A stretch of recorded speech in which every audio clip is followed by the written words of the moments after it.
सर्वमङ्गलमाङ्गल्ये शिवे सर्वार्थसाधिके शरण्ये त्र्यंबके गौरी नारायणी नमोस्तुते। जय माता दी भक्तों, दुर्गा सप्तशती का पाठ का पहला अध्याय भगवती की महिमा तथा मधु कैटभ वध।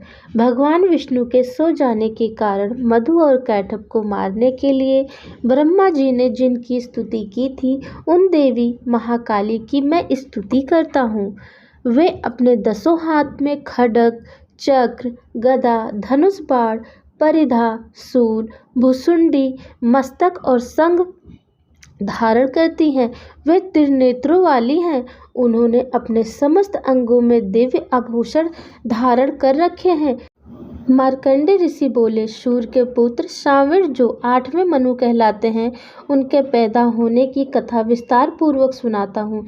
हे ऋषियों, उसे ध्यान से सुनो। प्राचीन काल में स्वरोचिष मनवंतर में चैत्र वंश में सुरथ नाम के एक राजा थे। उनका सारी पृथ्वी पर राज्य था। वे अपनी प्रजा का औरस पुत्रों की तरह पालन पोषण करते थे। इतना होने पर भी कोला विध्वंसियों के राजा के साथ उनकी शत्रुता हो गई। उनका कोला विध्वंसियों के साथ युद्ध शुरू हो गया। यद्यपि कोला विध्वंसी संख्या में कम थे, फिर भी उन्होंने सुरथ पर विजय प्राप्त कर ली। इसके बाद राजा सुरथ अपने नगर में आकर अपने देश का शासन करने लगे, परंतु कोला विध्वंसियों ने यह भी राजा का सुरथ पर आक्रमण कर दिया। राजा सुरथ का बुरा समय जानकर उसके दुरात्मा, दुष्ट और बलवान मंत्रियों ने राजा की सेना, कोष आदि पर अपना अधिकार कर लिया। अपना बुरा समय समझकर राजा सुरथ अकेला ही घोड़े पर बैठकर हिरण का शिकार खेलने के बहाने घने जंगल में चला गया। वहां पर उसे एक आश्रम दिखाई दिया, जहां पर जंगली पशु अपनी पारंपरिक हिंसावृत्ति को छोड़कर शांतिपूर्ण विचरण कर रहे थे। वह आश्रम मेधा मुनि का था। आश्रम में पहुंचकर राजा सुरथ ने अपने आसन पर विराजमान महर्षि मेधा को दंडवत प्रणाम किया। मुनि द्वारा उचित सत्कार पाने के कारण राजा सुरथ कुछ काल तक वहां इधर उधर विचरण करता हुआ आश्रम में रहने लगा। कुछ काल तक आश्रम में रहने के बाद राजा सुरथ के मन को राज्य की ममता ने आकृष्ट कर लिया। वह सोचने लगा कि जिस प्रजा का पालन मैंने पुत्रवत किया था तथा मेरे पूर्वज जिसे पूर्व काल से पालते आए थे, आज वह राज्य मुझसे छीन गया है। मेरे ही नौकर चाकर और मंत्री दुराचारी हो गए हैं। पता नहीं अब वे प्रजा का पालन धर्म पूर्वक करते होंगे या नहीं। मेरा श्रेष्ठ सूरवीर हाथी जो सदा मद की वर्षा करता रहता था, वह न जाने क्या क्या कष्ट उठा रहा होगा। मेरे आज्ञाकारी नौकर चाकर जो प्रतिदिन प्रसन्नता से धन और भोजन प्राप्त किया करते थे, अब वे दूसरे राजा की आज्ञा का पालन करते होंगे। मेरे कठिन परिश्रम से भरे पूरे कोष को वे फिजूल खर्च करके खाली कर देंगे। क्या वास्तव में मेरे द्वारा संचित खजाना सचमुच नष्ट हो गया? इस प्रकार और भी बातें राजा के मन को व्यथित करने लगी। इस प्रकार सोचते सोचते एक दिन आश्रम के पास राजा सुरथ की भेंट एक वेश्या से हुई। राजा ने उससे पूछा, तुम कौन हो? यहाँ किस लिए आए हो? तुम्हारा मुख मलिन और शोकग्रस्त दिखाई दे रहा है। इसका क्या कारण है? वेश्या ने उत्तर दिया, मेरा नाम समाधि है। मेरा जन्म वैश्य जाति में हुआ है। धन के लोभ में पड़कर मेरे पुत्र व स्त्री ने मुझे घर से निकाल दिया है। अब मैं स्वजनों से रहित दुखी होकर इन घने वन में घूम रहा हूँ। मेरे पीछे मेरे स्वजनों का क्या हाल होगा, इसकी मुझे चिंता सता रही है। पता नहीं मेरे स्वजन किस अवस्था में रह रहे होंगे। वे पवित्र जीवन बिता रहे होंगे या दुराचारी बन गए होंगे। राजा बोला, तेरा पुत्र, स्त्री तथा बंधु बांधवों ने लोभवश तेरा सब कुछ छीन लिया है, फिर भी तेरा मन उनसे क्यों प्रेम करता है? वेश्या ने उत्तर दिया, आपका कहना ठीक है, किंतु क्या करूं? मेरा मन निष्ठुर नहीं हो पाता। उन्होंने धन के लोभ में पड़कर पिता का स्नेह, पति का प्रेम तथा आत्म जन के स्नेह को तिलांजलि देकर मुझे घर से निकाल दिया है। हे राजन, मेरा मन पता नहीं फिर भी उन्हीं में क्यों आसक्त हो रहा है। उनके लिए अब मैं लंबी लंबी सांसें ले रहा हूँ। मेरा मन अत्यंत दुखी हो रहा है। मार्कंडेय ऋषि बोले, हे ब्राह्मण। इसके पश्चात राजा सुरथ और वह वैश्य दोनों महर्षि मेधा के पास गए और दंडवत प्रणाम करके राजा सुरथ महर्षि से बोले, भगवान, मैं आपसे एक बात पूछना चाहता हूँ, उसे बताएं। मेरा मन मेरे वश में नहीं है। यह बात मेरे मन में आंदोलित कर रही है। मेरा राज्य मेरे हाथों से निकल गया है, फिर भी मेरी ममता राज्य के बारे में बनी हुई है। इधर इस वेश्या को भी पुत्र, स्त्री तथा संबंधियों ने अपमानित करके घर से निकाल दिया है। यद्यपि इसके सगे संबंधी ने त्याग दिया है, फिर भी इसका मन उनमें ही रमा रहता है। इस प्रकार हम दोनों अत्यंत दुखी हैं। हे ऋषिवर, उन लोगों के अवगुणों को देखकर भी हम दोनों के मन में उनके लिए ममता उमड़ रही है। हमें इसका ज्ञान होते हुए भी ऐसा क्यों है? अज्ञानी मनुष्यों की तरह हम दोनों में यह मूढ़ता क्यों है? महर्षि मेधा बोले, विषय मार्ग का ज्ञान सब जीवों को है, इसी प्रकार विषय भी सबके लिए अलग है। कुछ प्राणी दिन में नहीं देखते तो कुछ प्राणी रात में नहीं देखते, कुछ प्राणी दिन और रात में बराबर देखते हैं। यह ठीक है कि मनुष्य सब प्राणियों में समझदार है, किंतु केवल वे ही ऐसे नहीं होते। पशु पक्षी भी ज्ञान रखते हैं। जैसा ज्ञान मनुष्यों में है, वैसा ही ज्ञान पशु पक्षियों में भी है। ज्ञान के होने पर भी इन पक्षियों को देखो, ये अपने बच्चों की चोंच में दाना डाला करते हैं। भूख से पीड़ित होने पर भी ये पहले बच्चों को खिलाती हैं। हे भद्र पुरुषों, क्या उन पुरुषों को नहीं देखते जो मृत्यु के लोभ के कारण पुत्रों की प्राप्ति की कामना करते हैं, लोभ में के वशीभूत होकर उनका पालन पोषण करते हैं। पुत्र पौत्र उनका भरण पोषण न भी करें, फिर भी माता पिता तो अपने बच्चों का पालन पोषण करते ही हैं। संसार में महामाया के प्रभाव से ममता रूपी भंवर से युक्त होकर मोह के भंवर में डाल दिए गए हैं। इसमें विस्मय करने की कोई बात नहीं है, क्योंकि यह सब भगवान विष्णु की योग निद्रा है। महामाया ने सारे विश्व को मोहित कर रखा है। वही देवी योग माया ज्ञानियों की चित्त भी बलपूर्वक खींचकर मोह में डाल देती है। उसी महामाया के द्वारा यह चराचर संसार उत्पन्न होता है। देवी महामाया प्रसन्न होकर अपने भक्तों को वरदान देती हैं, जिससे मुक्ति प्राप्त होती है। वही मुक्ति की परम हेतु है, वही सनातनी ब्रह्म ज्ञान स्वरूप विद्या है।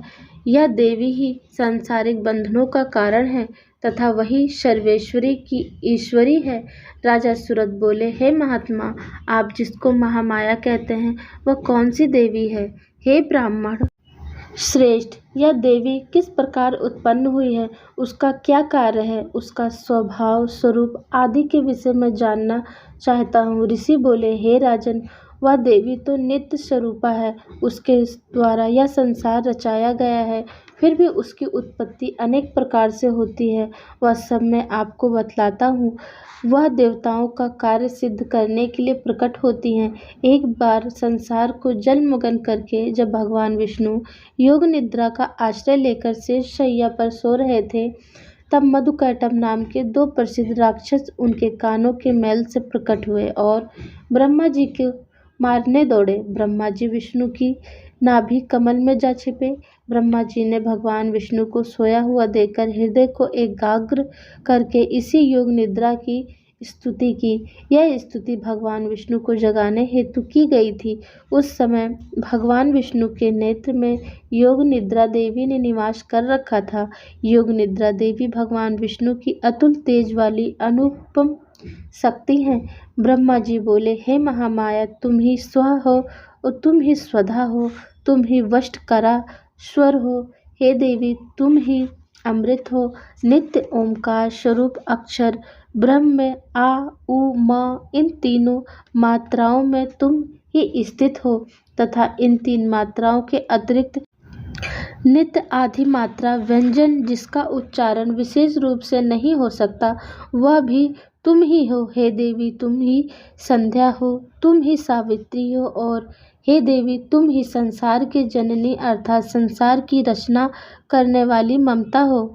संसार का पालन भी तुम ही करती हो, अंत में इसका संहार भी तुम ही करती हो। हे मातेश्वरी, सृष्टि को रचते समय तुम सृष्टि रूपा हो, पालते समय तुम स्थिति रूपा हो, कल्प पंत में जब इस संसार का प्रलय करती हो तो संहार रूप भी तुम ही हो। तुम ही महाविद्या हो, महामाया, महामेधा, महास्मृति, महारात्रि हो। हे मातेश्वरी, तुम ही समस्त चराचर के तीनों गुणों सत्व, रज और तम की उत्पन्न करता प्राकृतिक स्वरूप हो। हे देवी, तुम ही काल रात्रि, महारात्रि तथा दारुण मोहरात्रि हो। श्री भी तुम ही हो और ईश्वरी भी तुम ही हो, लक्षण बुद्धि भी तुम ही हो। हे देवी, तुम ही लज्जा, पुष्टि, तुष्टि, शांति एवं क्षमा हो। खग धारणी, त्रिशूल धारणी, घोर रूपा, गदा तथा चक्र धारण करने वाली तुम ही हो। हे देवी, शंख, धनुष, बाण, भुसुंडी और परिधा धारण करने वाली तुम ही हो। तुम ही सौम्य एवं सोमांतर हो, सभी सुंदर पदार्थों से भी तुष अत्यंत सुंदरी हो। हे देवी, पर और अपार में श्रेष्ठ तुम ही हो और तुम ही परमेश्वरी हो। हे सभी स्वरूपों को धारण करने वाली, जहाँ कहीं सत्य और असत्य वस्तुएं हैं, उन सब में जो शक्ति है वह तुम ही हो। हे देवी, उन समस्त वस्तुओं की शक्ति तुम ही हो। मैं आपकी किस तरह से प्रार्थना करूं जो इस संसार की रचना, पालन और संहार करता है। ऐसी अवस्था में तुम्हारी स्तुति कौन कर सकता है। इस जगत की सृष्टि, पालन और संहार करने वाले विष्णु भगवान को जब तुमने निद्रा के वशीभूत कर दिया है तो फिर तुम्हारी स्तुति कौन कर सकता है। हे देवी, मुझे भगवान विष्णु को एवं भगवान महादेव को भी तुमने शरीर प्रदान किया है। इसी कारण आपकी स्तुति करने की शक्ति किसमें हो सकती है। हे देवी, तुम अपने उदर प्रभाव के द्वारा ही स्वयं प्रशंसित हो। हे देवी, ये मधु और कैटभ दोनों दुर्गस राक्षस हैं। इन्हें मोहित करके तथा संसार के पालक भगवान विष्णु को शीघ्र ही जगा दो। इसके साथ साथ विष्णु जी के हृदय में इन दोनों को मार डालने की बुद्धि पैदा करो।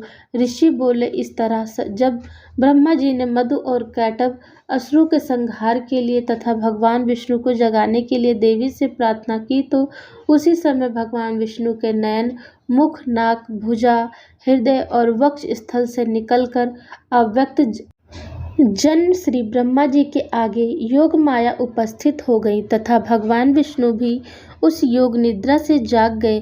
भगवान विष्णु ने उन दोनों राक्षसों को देखा जो क्रोध में लाल आंखें किए ब्रह्मा जी को खा जाने का प्रयत्न कर रहे थे। उसी समय भगवान विष्णु ने शेष शैया से उठकर उन दोनों राक्षसों से युद्ध किया। उन्होंने उन दोनों राक्षसों से 5000 वर्ष तक केवल बहु युद्ध किया। वे दोनों राक्षस मधु और कैटभ अत्यंत बल के कारण उन्मत्त हो रहे थे। इधर महामाया ने भी उन्हें मोह में डाल रखा था। वे दोनों राक्षस श्री हरि से कहने लगे, हम तुम्हारी वीरता से संतुष्ट हैं, तुम हमसे कोई भी वर मांग लो। श्री हरि बोले, यदि तुम दोनों मुझसे प्रसन्न हो तो अब मेरे हाथों से मारे जाओ। बस इतना सा ही मैं तुमसे वर मांगता हूँ, यह दूसरे किसी वर से क्या लेना है। ऋषि ने कहा, इस प्रकार धोखे में आ जाने पर जब भगवान श्री हरि ने उन दोनों से यह वरदान ले लिया तो वे दोनों राक्षस श्री हरि से कहने लगे कि हमें सब जगह जल ही जल दिखाई देता है, इसीलिए हमारा वध उस स्थान पर कीजिए जहाँ पृथ्वी पर पानी ना हो। ऋषि मेधा ने कहा, यह तथास्तु, ऐसा ही होगा। कहकर शंख चक्र गदाधारी भगवान ने उन दोनों के सिर अपनी जंघाओं पर रखकर चक्र से काट डाले। इस प्रकार यह महामाया देवी श्री ब्रह्मा जी की प्रार्थना पर स्वयं उत्पन्न हुई हैं। हे राजन, मैं अब इसके प्रभाव को बताता हूँ, आप ध्यान से सुने। देवी जी का प्रादुर्भाव व महिषासुर की सेना का वध हम दूसरे अध्याय में सुनेंगे। जय माता दी।